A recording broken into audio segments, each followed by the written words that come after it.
El otro día me encontré con esta imagen en Instagram, no porque sea el tipo de contenido que consumo, y lo primero que pensé seguramente sea lo mismo que habéis pensado vosotros. Vaya, este dibujo representa de manera excepcional el pensamiento de John Stuart Mill. Así que, bueno, tiremos con ello. John Stuart Mill, a diferencia de prácticamente ningún otro filósofo, tuvo daddy issues. Su padre lo sometió a una exigente educación, tutorizado por Jeremy Bentham, el padre del utilitarismo, y esa presión, junto a la desconexión entre su vida intelectual y emocional, le llevó a una profunda crisis, replanteándose incluso el suicidio a sus 20 años. Curiosamente, encontró la cura de estos dolores emocionales en el arte y la poesía. Mill destaca especialmente las obras del poeta William Wordsworth, y no puedo expresar con palabras lo desternillante que me resulta su apellido. ¿Me estás diciendo que uno de los poetas más famosos de la época se apellidaba Wordsworth? Palabras valor, está al nivel de los nombres de Frieden. El caso está en que esta experiencia hizo despertar a Mill y darse cuenta de que la vida emocional humana tiene tanto peso como la racional. Este papel del arte se aprecia bastante en su perspectiva sobre la felicidad. Una de sus frases más famosas es aquella que dice: "Pregúntate si eres feliz y dejarás de serlo". Y es que él realmente llegó a considerar que la felicidad no se alcanzaba con este tipo de introspección, sino por medio de ayudar al prójimo, la felicidad del otro alimenta la tuya, y por medio de centrarte en otros proyectos, así como las artes. ¿Por qué os cuento todo esto si usualmente no me paro a explicar la vida de los autores? Pues porque toda esta experiencia y perspectiva sobre la felicidad se vio posteriormente reflejada en la filosofía de este autor, y es que claro, la felicidad es un elemento fundamental del utilitarismo, corriente que nació bajo el principio la mayor felicidad para el mayor número. Claro, el problema de basar una teoría en la felicidad radica en lo abstractas que son las emociones. Describir la felicidad, la tristeza, resulta complejo, pues son aspectos ambiguos de la vida, que cada persona puede experimentar de un modo u otro y cuesta racionalizar. Por ello mismo, Jeremy Bentham, el susodicho padre del utilitarismo, trató de describir y medir la felicidad para poder trabajar con ella en sus teorías. Según él, el placer y el dolor gobiernan la vida humana, y la felicidad radica en el placer. Por ende, según el utilitarismo, una acción o ley es moralmente correcta si genera la mayor cantidad de placer posible, reduciendo el dolor al mínimo. Esto es algo que podíamos evaluar, según Bentham, a través de las 7 cualidades del placer o el dolor. La intensidad, es decir, qué tan fuerte es el placer o el dolor, no es igual de doloroso pincharte con un cactus que un flechazo de un esqueleto, al igual que no es igual de placentero una buena comida que una buena...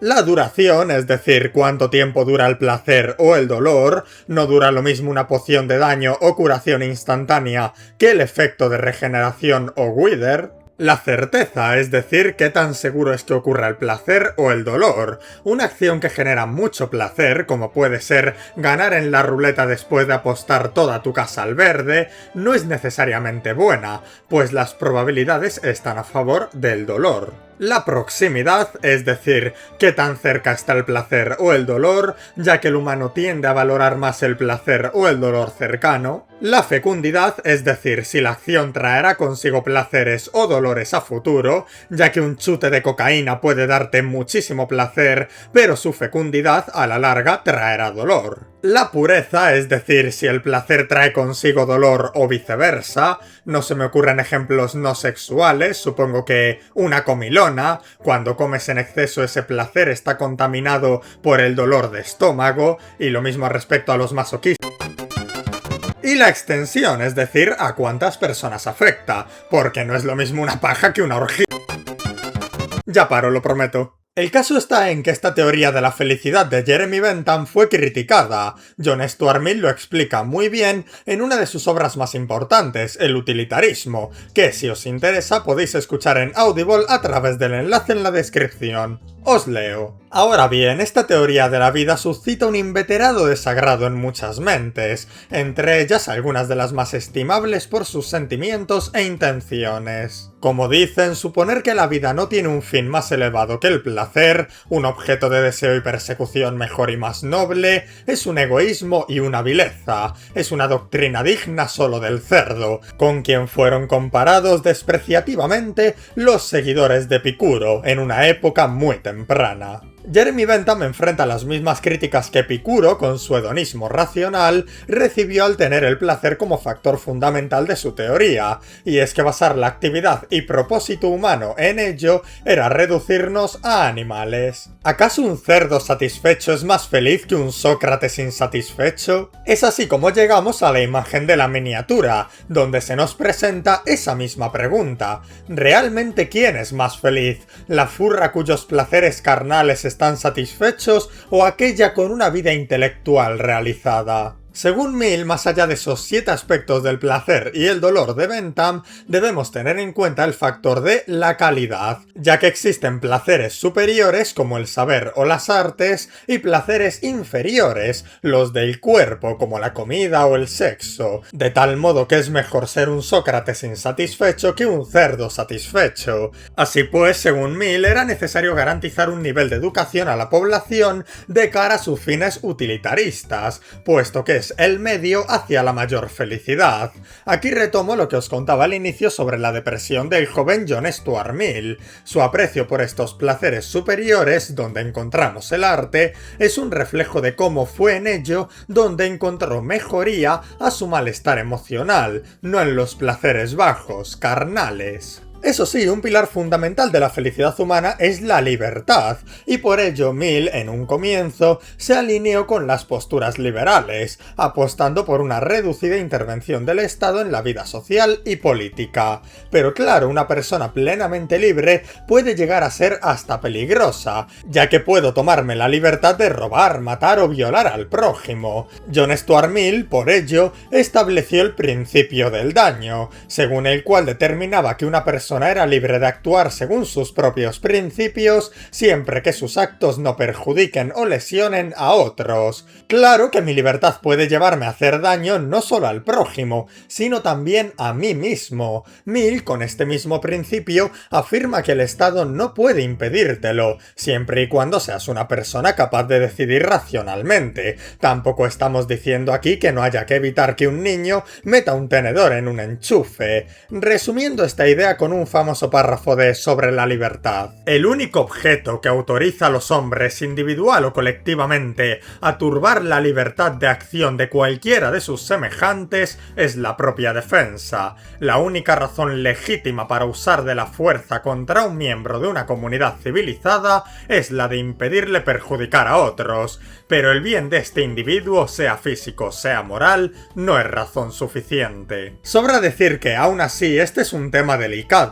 Como ya vimos en el vídeo de Isaiah Berlin, otro liberal, es complicado determinar dónde acaba la esfera privada, en la que el ciudadano puede actuar de forma libre, y empieza la pública, donde interviene el Estado en busca de seguridad y bienestar social. Esta distinción, de hecho, ha sido bastante criticada, especialmente por las tendencias feministas. Muchos conoceréis el lema «Lo personal es político», y es que según las autoras feministas, separar la vida privada de la pública imposibilitaba que la lucha por la igualdad llegara a los hogares y afectase asuntos tales como los roles de género respecto a la crianza de los hijos, las tareas domésticas o las jerarquías familiares. Me he ido un poco por las ramas. El caso está en que Mill, con su principio del daño, concluyó que el Estado no debía interferir en la vida de los individuos a menos que fuese necesario para prevenir que dañen a otros, reconciliando libertad individual con bienestar común. No obstante, con el paso del tiempo,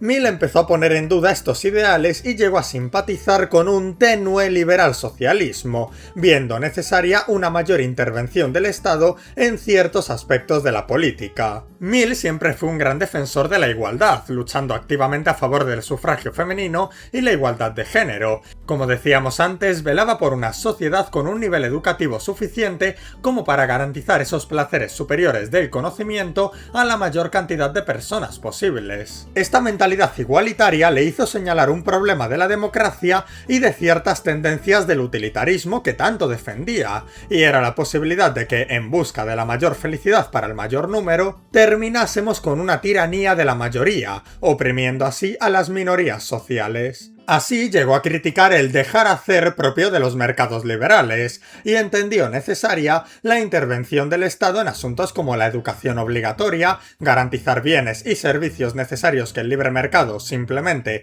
no ofrecía de forma justa, y regularizar las jornadas laborales. Esto último, aplicado a la calidad de vida de los trabajadores, fue una de sus principales preocupaciones. Nunca abandonó el libre mercado, pero sí puso en duda, por ejemplo, la figura del patrón, el propietario, planteando en obras como Principios de Economía Política la idea de que un mejor sistema sería aquel en el que los trabajadores se asociaran voluntaria y colectivamente como propietarios de los medios de producción. Es decir, sigue sin desear la intervención de un Estado omnipresente, pero consideraba que la mejor forma de libre mercado sería aquella en la que, por decirlo de alguna manera, todos los trabajadores fuesen los respectivos propietarios de cada empresa, evitando así los problemas y abusos de la relación patrón-asalariado. No obstante, su compleja relación con los ideales socialistas se aprecia especialmente en su obra póstuma, Capítulos sobre el socialismo, donde si bien critica algunas de las posturas socialistas de sus tiempos, afirma que esta corriente no ha de ser ignorada, puesto que sus objetivos son legítimos y, ciertamente, las desigualdades heredadas no se solucionan dentro del liberalismo económico tradicional, por lo que hay que estudiarlo y juzgarlo por medio de una mirada crítica objetiva para asegurar la igualdad y bienestar social. Os leo. Las clases trabajadoras tienen derecho a exigir que se reexamine todo el ámbito de las instituciones sociales y que cada cuestión se considere como si surgiera por primera vez, teniendo siempre presente que quienes deben ser convencidos no son aquellos que deben su bienestar e importancia al sistema actual, sino aquellos cuyo único interés en el asunto es la justicia abstracta y el bien común. El objetivo debe ser determinar qué instituciones de la propiedad establecería un legislador imparcial, absolutamente objetivo entre los poseedores y los no poseedores de bienes, y defenderlas y justificarlas con razones que realmente influirían en dicho legislador, y no con argumentos que aparentan ser inventados para justificar lo que ya existe. Aquellos derechos o privilegios de propiedad que no superen esta prueba, tarde o temprano deberían ser abolidos.